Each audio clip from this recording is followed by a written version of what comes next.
Assalamualaikum warahmatullahi wabarakatuh.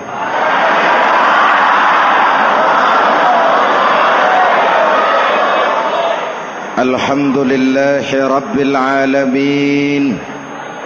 Wassalatu wassalamu ala asyrafil mursalin Sayyidina wa maulana Muhammadin wa ala alihi wa sahbihi ajmain, amma ba'du.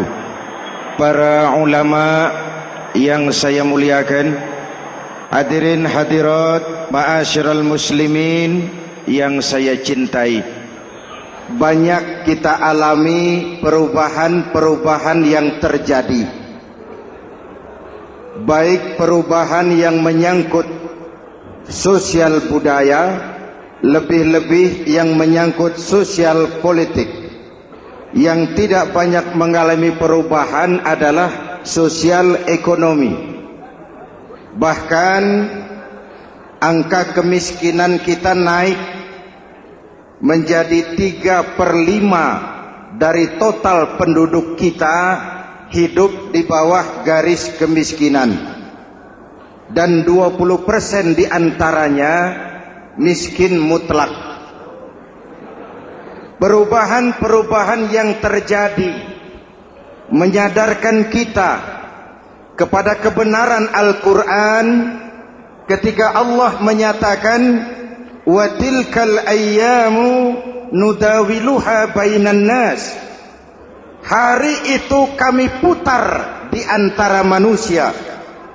Ada saat datang, ada waktu pergi. Ada hari lahir, ada saat kembali, ada waktu dilantik, ada saat menyerahkan jabatan. Hari kami putar di antara manusia dan hidup cuma sekadar menunggu giliran.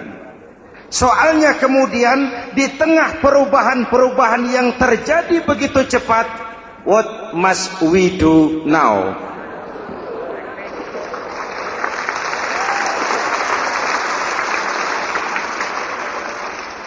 Saya juga ngerti itu. Yang penting kan penampilan. Saudara-saudara kaum muslimin di seluruh tanah air, jadi pemimpin adalah pelayan bagi orang yang dipimpinnya. Okelah, perbaikan ekonomi, pembukaan lapangan kerja baru kita serahkan kepada pemerintah, karena kita percaya mereka orang-orang terpilih belaka yang dipilih dengan kepercayaan akan mampu membawa rakyat keluar dari kesulitan. Amin. Tugas kita sekarang di zaman susah meluruskan akidah.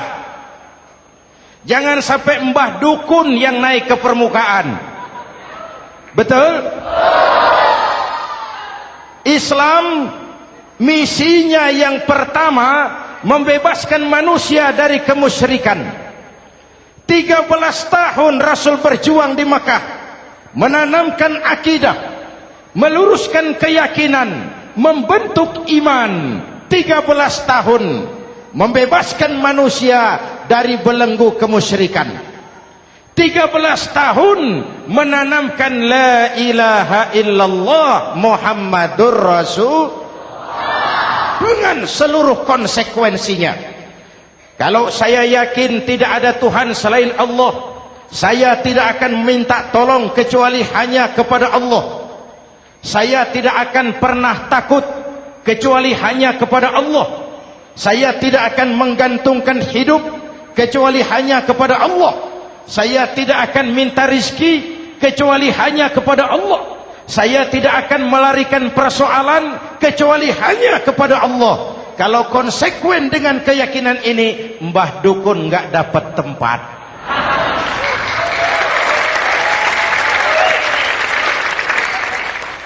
Akur?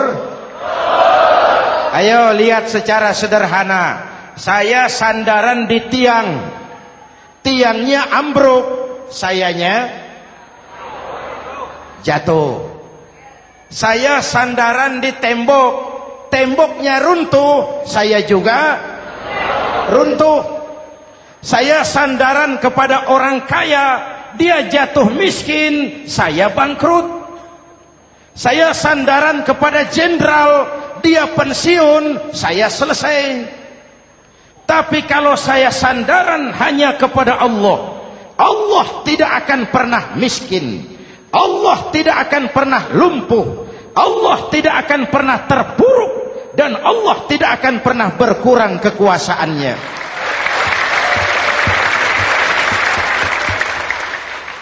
Maka umat Islam, sesulit apapun zaman yang kita hadapi, Allah juga tempat kita bersandar. Jelas?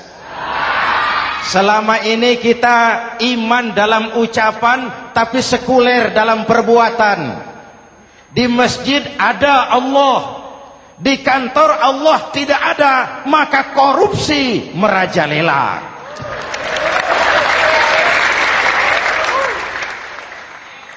Di masjid ada Allah, di pasar Allah tidak ada, maka timbangan tetap curang. Kita iman dalam ucapan, tapi sekuler dalam perbuatan. Oleh karena itu, sesulit apapun zaman yang kita hadapi, iman jugalah pegangan kita, Allah juga tempat kita bersandar. Boleh zaman berubah, akidah jangan sampai goyah. Karena iman kita hidup, untuk iman kita berjuang, dan dalam iman kita ingin kembali menghadap Allah Subhanahu. Selama ini manusia Indonesia kita lebih banyak diisi otaknya, hati sering kosong, agama dangkal, akidah rapuh, moral rendah.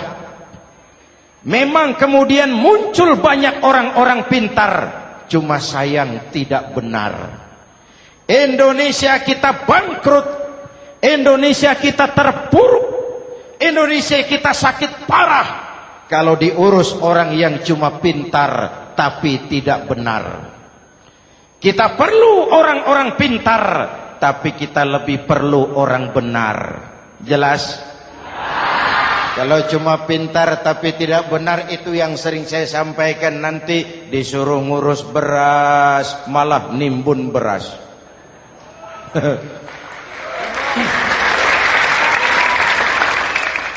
Disuruh ngurus laut malah jadi bajak laut. Disuruh ngurus hutan rame-rame jadi orang hutan. Jutaan hektar hutan Indonesia kita ini merupakan kekayaan sumber daya alam kita yang harus digunakan bagi sebesar-besar kemaslahatan rakyat. Yang disuruh ngurus hukum malah bikin hukum seperti pisau, tajam ke bawah, tumpul ke atas. Jangan heran lalu di masyarakat muncul street justice, pengadilan jalanan, sebagai refleksi dari ketidakpuasan melihat sikap hukum yang sangat berpihak. Kalau yang kecil salah, hukum cepat-cepat ditegakkan.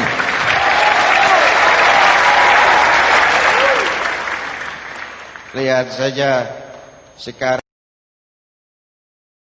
sekarang ini kalau orang terkenal banyak uang punya masalah, antri yang bela. Betul? Tapi saudara lihat si Marsinah di Jawa Timur, si Sengkon dan Karta di Jawa Barat, si Udin Bernas wartawan Jogja terseok-seok mencari keadilan, sampai hari ini urusannya masih remeng-remeng. Kenapa bisa begitu? Jawabannya sederhana, tidak ada fulus. Ada fulus mulus, tidak ada fulus manfus. Betul? Jangan sampai para penegak hukum kita terjebak pada lagu baru, maju tak gentar membela yang bayar. Biar bertentangan dengan nurani, biar bertentangan dengan public opini, biar bertentangan dengan rasa keadilan. Siapa yang bayar, itulah majikan. Mau benar atau salah, belain terus. Kalau seperti inilah hukum kita, mafioso keadilan akan tetap gentayangan. Hadirin yang saya hormati, 13 tahun beliau berjuang di Mekah, meluruskan keyakinan, memantapkan akidah, meneguhkan iman. Dari situ segalanya dimulai, dan ke situ segalanya akan menuju. Intan paling mahal, mutiara paling berharga, tidak lain adalah nilai-nilai keimanan. Kalau itu sudah tergadai, apalagi yang bisa kita banggakan dalam kehidupan ini? Kita merasa harta kita berharga, belum ada artinya ketimbang iman. Kedudukan kita punya nilai pun belum ada artinya ketimbang dengan nilai-nilai keimanan. Itu intan paling mahal, itu mutiara paling berharga. Harta baru ada manfaatnya kalau dilandasi dengan iman. Jabatan dan kedudukan baru terasa gunanya kalau dilandasi dengan keimanan. Kalau jabatan lepas dari iman, yang akan lahir Fir'aun baru. Jelas? Kalau harta terlepas dari iman, yang akan muncul adalah konglomerat Korun. Kalau ilmu pengetahuan terlepas dari nilai dasar keimanan, maka yang akan muncul adalah ilmuwan pelacur yang menyalahkan yang benar, membenarkan yang salah untuk kepentingan pribadi. Dan kondisi seperti itu tidak akan membuat kita makin sehat. Oleh karena itu, pada kesempatan ini, pesan pertama saya, menghadapi zaman susah, tetap jaga akidah, tetap pelihara keyakinan. Kesulitan bukan untuk ditakuti, untuk diatasi. Hidup adalah kerja keras, bukan keajaiban. Perubahan tidak akan datang hanya dengan simsalabim abragadabra.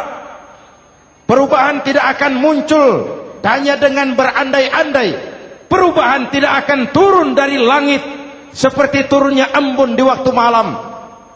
Perubahan adalah kerja keras, sehingga Al-Quran membimbing kita, innallaha la yughayyiru ma biqaumin hatta yughayyiru ma bi anfusihim.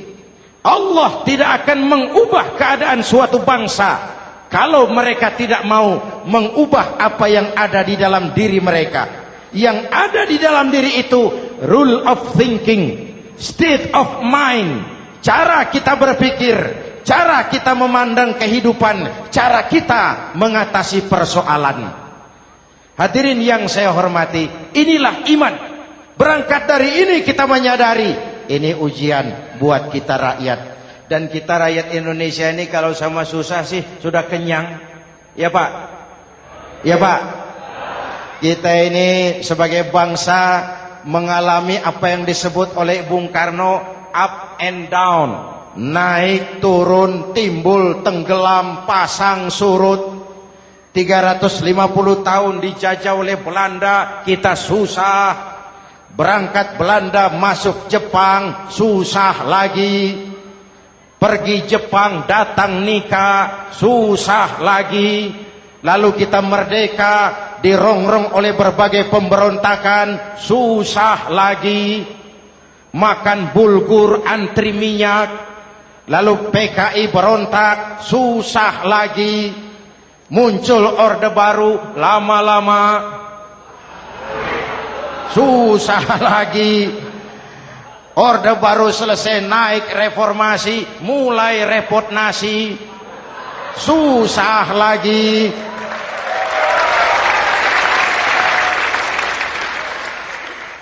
Kalau susah kita ini sudah akrab, sudah intim. Mestinya kalau sudah susah seperti itu, jangan salah sikap menyikapi kesusahan. Jangan sampai kita potong kompas, ambil jalan pintas, terjebak menghalalkan segala cara. Itu tidak akan menguntungkan, itu tidak akan menyelesaikan. Kalaupun selesai, nampaknya penyelesaian sesaat, dan penyelesaian sesaat bukan penyelesaian yang sebenarnya. Karena itu tetaplah dalam koridor keimanan.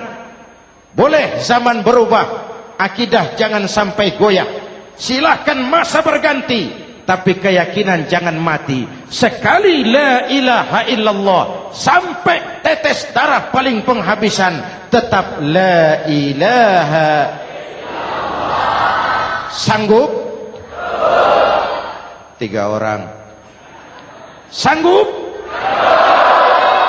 21. Sanggup? Kalau sanggup kita harus konsekuen.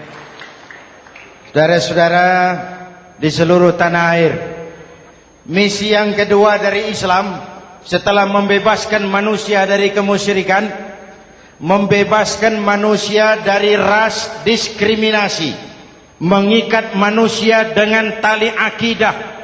Sebelum Islam datang, manusia dibedakan oleh warna kulit, manusia dibedakan oleh faktor keturunan, manusia dibedakan oleh faktor harta dan benda. Adalah Rasul yang mengajarkan, innallaha la yanzuru ila suwarikum wala ila amwalikum walakin yanzuru ila qulubikum wa a'malikum. Allah tidak melihat potonganmu, Allah tidak melihat hartamu.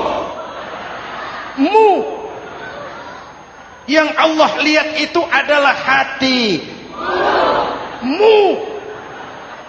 dan amal perbuatanmu. Jauh sebelum Amerika teriak-teriak membanggakan apa yang mereka sebut sebagai Declaration of Independence, Nabi sudah mengajarkan kepada kita semua, An-nas kulluhum li Adam wa Adam min turab, la fadla li Arabiyyin ala ujamiyyin illa bittaqwa. Seluruh manusia berasal dari Adam. Adam diciptakan dari tanah. Tidak ada kelebihan Arab dengan yang bukan Arab kecuali takwanya. Jauh sebelum Amerika mencanangkan bahwa semua manusia dilahirkan sama, that all men are created equal. Jauh sebelum itu Islam sudah membebaskan manusia dari ras diskriminasi.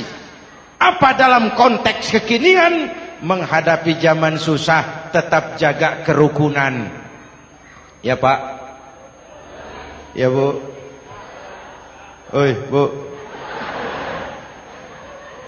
Menghadapi zaman susah, tetap jaga kerukunan, baik antar umat seagama, antar umat beragama, maupun antar umat beragama dengan pemerintah.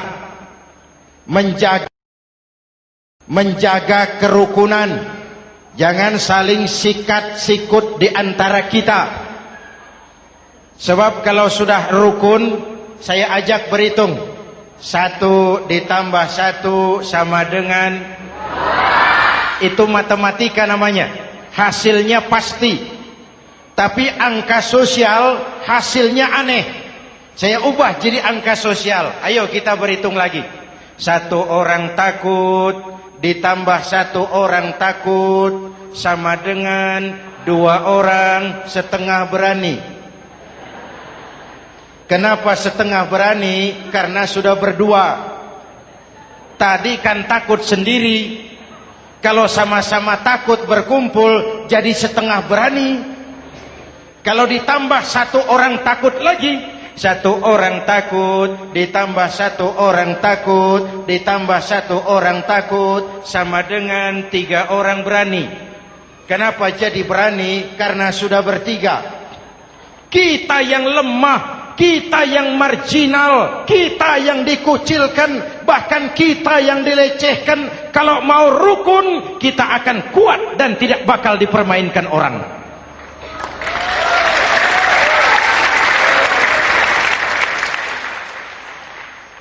Tapi kalau rukunnya yang satu mau menikam yang lain, saya ajak berhitung lagi.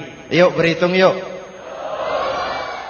1 ekor ayam ditambah 1 ekor musang sama dengan 1 ekor musang. Kemana ayamnya? Dimakan musang. Betul nggak nih hitungan? Ayo kita hitung lagi. 1 ekor ayam ditambah 1 ekor musang sama dengan 1 ekor musang. Kemana ayamnya?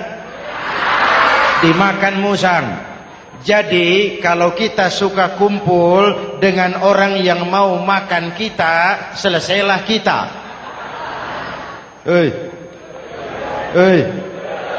Maka kalau merasa kita ini ayam, yuk kumpul sama-sama ayam, pulang ke kandang ayam.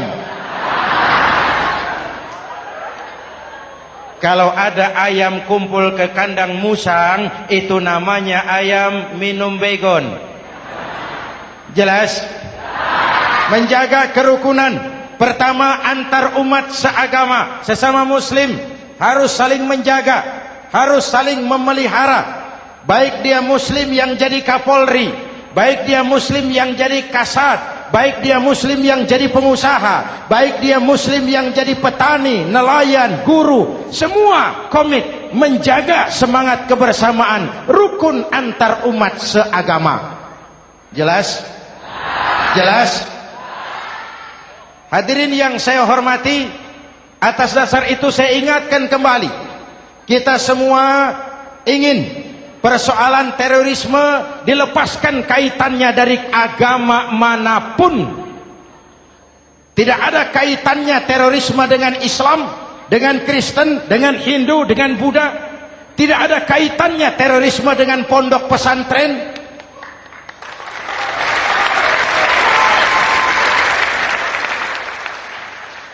Jangan sampai pesantren jadi kambing hitam. Karena sejak zaman penjajahan, pesantren sudah terbukti memberikan kontribusi bagi perjuangan memerdekakan rakyat Indonesia. Rukun antar umat seagama. Yang kedua, rukun antar umat beragama. Islam ini rahmatan lil. Jangankan manusia walaupun berbeda agama, binatang saja dihormati. Ada hadis, fa iza zabahtum fa ahsinuz zibhata. Kalau kamu menyembelih hewan, sembelihlah dengan cara yang terbaik. Jangan menyembelih ayam dengan pisau tumpul. Itu namanya tidak berperi kebinatangan. Yang kecil lagi, saudara buka babul istinja, makruh buang air kecil di tanah yang berlubang. Sebab apa? Pertama, menjaga kesehatan. Siapa tahu di lubang yang saudara buang air kecil itu ada gas beracun. Kalau tidak, melindungi binatang yang ada di dalam lubang. Siapa tahu di lubang yang saudara buang air kecil itu ada semut sedang rapat membahas terorisme. Apa dosanya lalu mati dikencingi? Ini namanya rahmatan lis semut. Binatang saja dilindungi. Maka perbedaan agama tidak harus menyebabkan kita bertolak belakang. Perbedaan agama bukan alasan untuk saling bermusuhan. Apalagi kita sudah menyadari tentang kemajemukan kita, tentang kebinekaan kita, tentang keragaman kita. Rukun antar umat beragama. Saling menghormati, saling menghargai, tapi tetap dalam batas lakum dinukum. Lalu rukun antar umat beragama dengan pemerintah. Hadirin yang saya hormati, yang benar kita dukung, yang salah kita perbaiki dan kita tegur menurut cara-cara yang diajarkan oleh agama kita. Dan sholat berjamaah, pendidikan bernegara yang paling bagus. Tadi kita sholat ada imam, ada makmum, betul? makmum wajib ikut imam kalau imam benar sholatnya.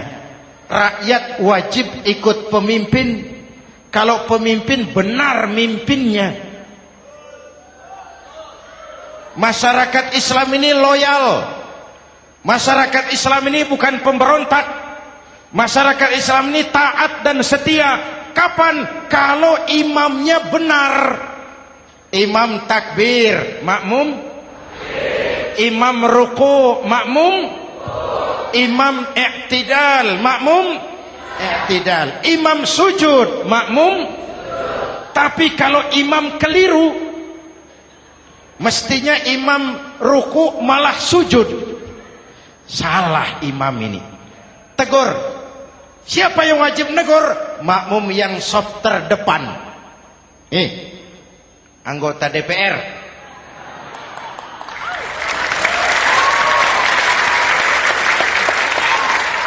Ini wakil-wakil makmum ini. Saf di depan ini. Kalau imam keliru mereka paling tahu. Ngomong. Tegur. Bagaimana negurnya? Ada aturan main. Mestinya ruku imam sujud. Salah ini imam. Subhanallah. Kan begitu negurnya. Betul? Tidak boleh juga imam keliru makmum emosi. Main pegang. Weh makmum salah. Hoi hoi. Kacau sholat. Betul? Anggota dewan ini saf di depan. Itu kalau imam keliru. Satu saat imam buang angin. Namanya manusia bisa buang angin toh. Apa makmum lalu berkata, demi kesetiaan saya kepada imam, imam buang angin, saya lebih keras lagi. Itu namanya fanatisme buta, loyalitas yang goblok. Imam buang angin, minggir. Iyyaka na'budu wa iyyaka nasta'in. Sampai situ imam buang angin, minggir imam. Lalu saf yang di depan maju. Tidak usah bikin solat baru, teruskan pekerjaan imam. Ihdinas siratal mustaqim. Teruskan. Kenapa? Kalau bikin solat baru lagi, nanti buang angin lagi. Bikin lagi solat. Kapan selesainya solat? Kapan selesainya membangun negara ini? Yang penting imam tahu diri, buang angin, minggir.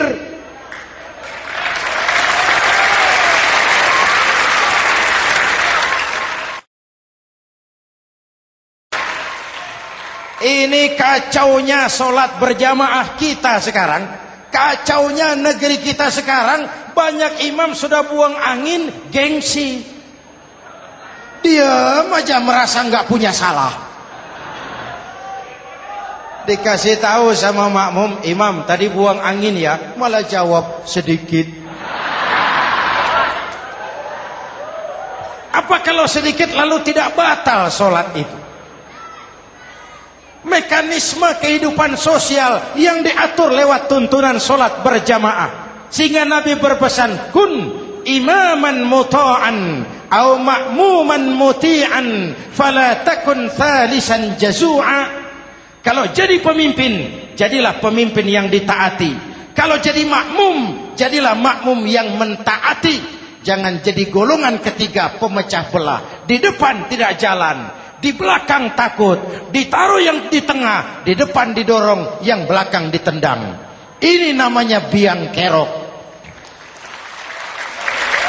Saudara-saudara, dari uraian singkat ini saya ambil beberapa catatan pokok.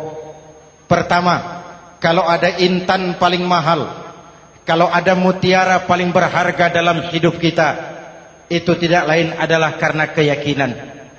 Hidup jadi indah, hidup jadi berharga, hidup jadi berarti kalau didasari atas sebuah keyakinan.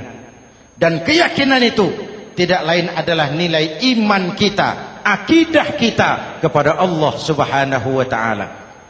Yang kedua, tetap menjaga kerukunan. Sesulit apapun zaman yang kita hadapi, kita tetap harus menjaga semangat kebersamaan. Kita harus tetap menjadi lem perekat yang menjaga keutuhan, baik sebagai bangsa maupun sebagai umat. Perbedaan adalah wajar, harus dihormati sebagai ciri kehidupan berdemokrasi. Tapi jangan perbedaan menjadi sebab kita bermusuhan, dan jangan perbedaan menyebabkan kita saling berpecah belah. Hormati perbedaan, jangan perbedaan dipandang sebagai permusuhan. Dengan akidah yang kuat dan kebersamaan yang kokoh, ayo kita hadapi kesulitan, kita atasi kesulitan, dan dengan kerja keras untuk menyongsong hari esok yang lebih pasti. Mari kita Fatihah, semoga Allah memelihara kita bangsa Indonesia. Ala hadhihi niyah wa ila hadratin Nabi. Al-Fatihah.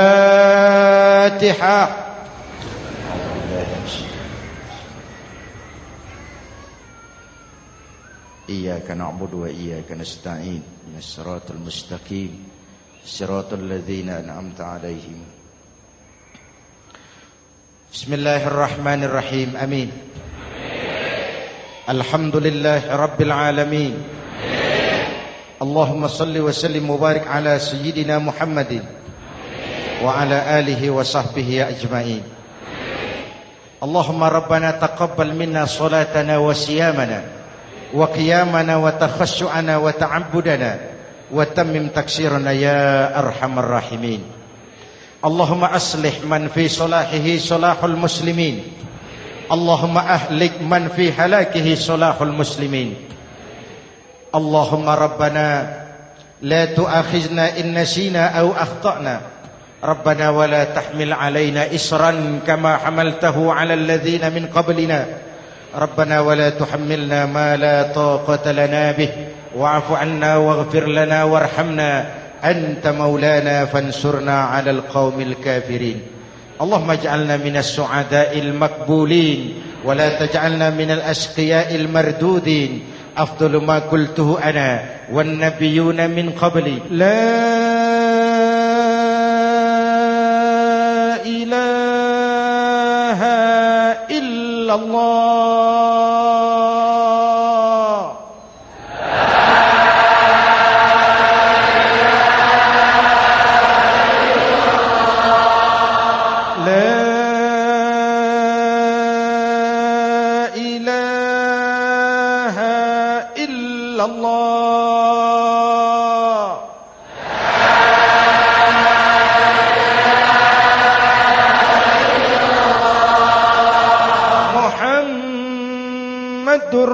Rasulullah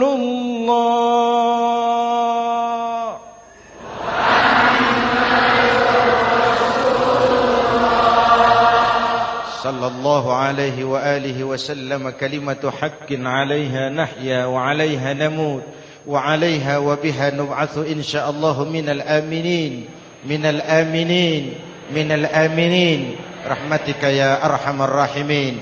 Sallallahu ala sayyidina Muhammad wa ala alihi wa sahbihi ajma'in. Ana rabbika rabbil izzati amma yasifun. Salamun alal mursalin. Walhamdulillahi rabbil alamin. Jumpa lagi di lain kesempatan insyaallah. Wassalamualaikum warahmatullahi wabarakatuh.